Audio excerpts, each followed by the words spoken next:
तुमने सुना है? कुमारी की आंखें कैसी हैं? रात को जंगल में जा रही होती है, अकेली। मुझे तो लगता है वो कोई चुड़ैल है। हाँ, मैंने भी सुना। लोग कहते हैं जंगल में जो कोई जाता है वह कभी वापस नहीं आता। डर लगने लगता है बस। हो सकता है वह सच में चुड़ैल हो।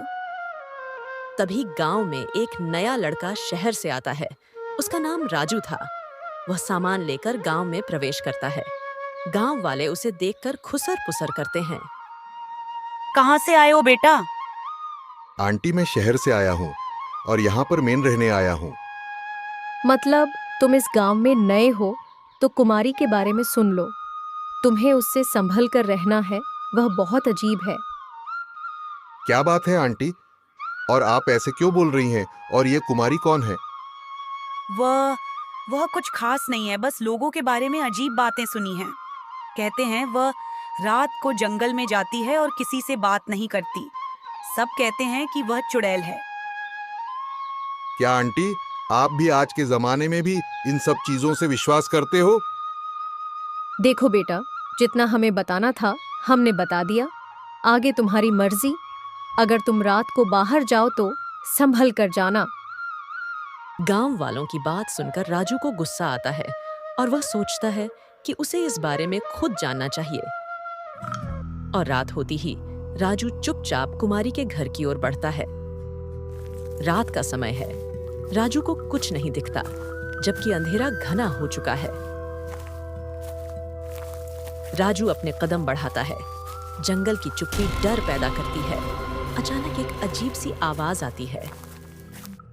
वह रुकता है लेकिन फिर आगे बढ़ता है। राजू कुमारी के घर के पास पहुंचता है। घर में हल्की सी रोशनी दिखती है। क्या आप ही कुमारी हैं? हाँ, मैं कुमारी हूँ। और तुम कौन हो और यहाँ क्यों आए हो? मैंने सुना है कि आप चुड़ैल हैं। क्या ये सच है? तुम क्या समझते हो राजू? जो लोग मुझे नहीं समझ पाते वही मुझे चुड़ैल मानते हैं। कुमारी की बात सुनकर राजू चुप हो जाता है। कुमारी के चेहरे पर गहरी उदासी दिखाई देती है। तो फिर आप यहाँ क्या करती हैं? कुमारी मैं किसी के लिए भला नहीं करती, बस मैं अपने काम में व्यस्त रहती हूँ। कुमारी राजू को जंगल की ओर ले जाती है। एक पुरानी कुटिया दिखती है जहां बहुत सारी पुरानी पुस्तकें और औषधियां रखी हुई होती हैं। कुमारी राजू को कुटिया दिखाते हुए, यह मेरा घर है। मैं यहाँ उन लोगों की मदद करती हूँ जो बीमार होते हैं या जिनके पास इलाज के लिए साधन नहीं होते। ये औषधियाँ और किताबें मेरी मदद करती हैं।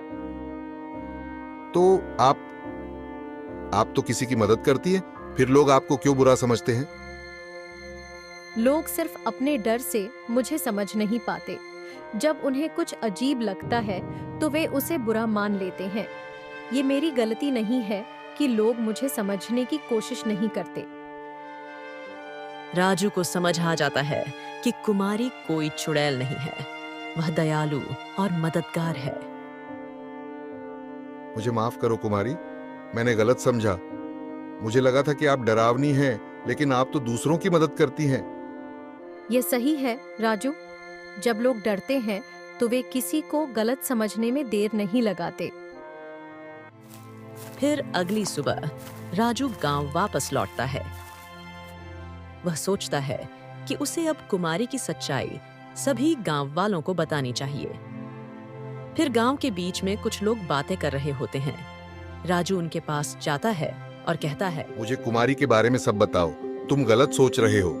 वह चुड़ैल नहीं है। वह तो लोगों की मदद करती है। वह एक दयालु और मददगार महिला है। ये तुम क्या कह रहे हो राजू? वह एक चुड़ैल है। कुमारी कोई चुड़ैल बुड़ैल नहीं। मैं खुद वहां गया था। वह हमें अपनी दवाइयां और किताबें दिखाती है। वह हमेशा दूसरों की भलाई के लिए काम करती है। तुम्हारे कहने का मतलब हम सब लोग गलत हैं। हाँ, हम सभी ने बिना जाने ही किसी को गलत समझ लिया। हमें पहले समझना चाहिए था। राजू की बात सुनकर सब लोग चुप हो जाते हैं और राजू की बात मान लेते हैं। कुछ दिनों बाद गांव के लोग कुमारी के पास आते हैं। वे उसे धन्यवाद देते हैं और कहते हैं, हमें माफ करना कुमारी।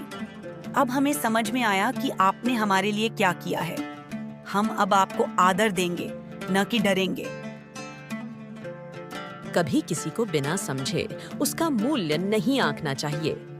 हमें हर किसी के बारे में सही जानकारी लेनी चाहिए, तभी हम किसी को सही तरीके से समझ सकते हैं। किसी के डर या अफवाहों के आधार पर राय बनाना गलत होता है।